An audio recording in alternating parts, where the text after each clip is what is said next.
Hi, thanks for joining me today. I am going to be talking today about emotional intelligence and how our meditation practice can strengthen the ability to be more emotionally intelligent. So I'm going to start just with the definition of emotional intelligence, which is the ability to be aware of, control, and handle interpersonal relationships judiciously and empathetically. And so the beginning of that is just being able to be aware of really the feelings of other people, and especially when we are interacting with them or having a conversation, our ability to be able to see how what we're saying affects that person and how what they're saying is a representation of how they're feeling and what they're trying to get across to us.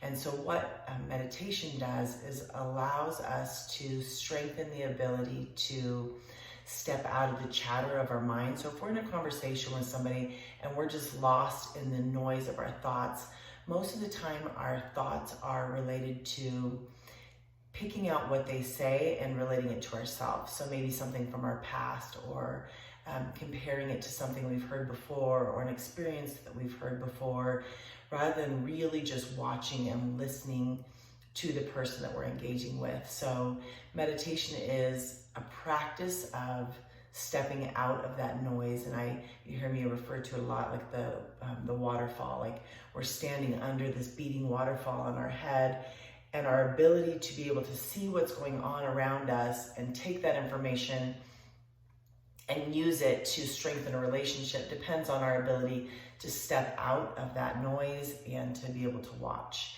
And that's the biggest thing I think that meditation can do for us, is develop a watcher within ourselves. And that's when we are actually here and in the present moment, and when we can engage and interact from a place of wisdom and instead of reaction. So rather than reacting to somebody else, we can watch and see and then make a decision on how we want to respond based on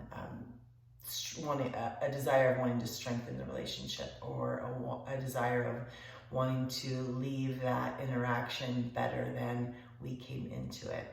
So we're going to do that today just through our meditation, is just start to pay attention to that watcher within ourselves. So go ahead and find a comfortable position, roll your shoulders back and down, sit up nice and tall, start coming into your natural rhythm of your breath. Remember not to force your breath, but just to breathe naturally, and then notice that. And that noticing, go ahead and bring your eyes down to a soft gaze or close them, but that noticing is that emotional intelligence piece within ourselves. So just watch. First, watch the rhythm of your breath.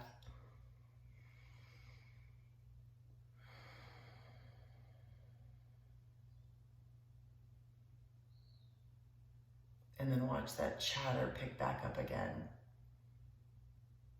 And gently step away from it and come back to your breath.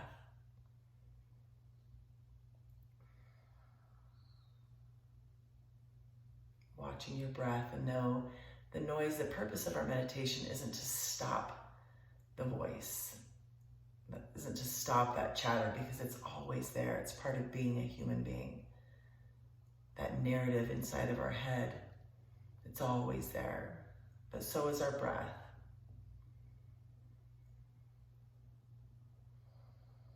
So is that ability to see it, to take from it what we need, and then to come back to watching again.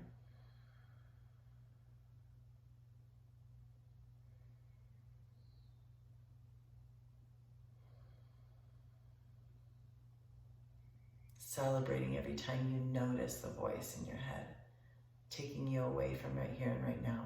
Because every time you notice, you've strengthened the watcher within yourself. You've strengthened your emotional intelligence.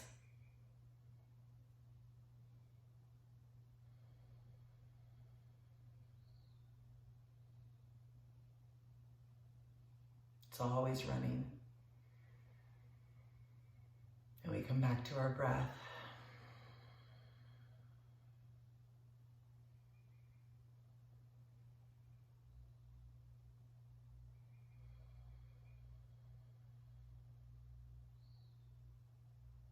again and again, kindly back to the breath.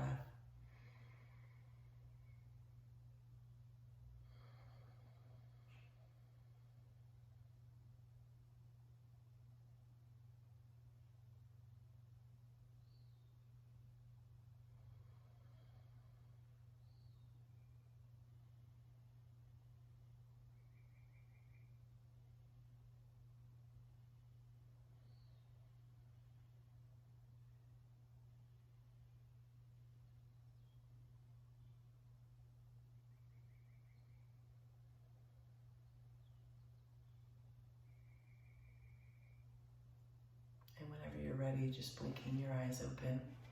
So if you ever have more time for these, just go ahead and pause and stay with that watching, or stay with your breath as long as you have time for, and then you can start it again and finish together. But keeping it in these manageable pieces in less than 10 minutes a day allows us to be able to create a daily ritual of this. And this daily building on strengthening that watcher within us, daily strengthening the emotional intelligence within us is what's going to strengthen our relationship with ourselves and the people around us, because it takes that ability to be able to see before we can make healthy movements towards creating stronger bonds, to be able to speak from love and empathy and kindness. At first, we just have to be able to see what we're currently doing, see what is currently happening within our mind, and knowing that our goal is not stillness or silence, because our mind is going to keep moving. That's just what it does. Our mind just goes all the time, just running. And when we can let our mind do that, but step outside of that and not be immersed in that with our head under the water, that's when we can create the lasting change within ourselves, that peace within ourselves, and then that connection to other people from a place of being present. It's one of the top attributes across the board when people are asked what makes a great leader, and one of those things is presence. That just means being here, really hearing, being in the moment when you're engaging with somebody. Thanks for being here, you guys. I'll see you next time.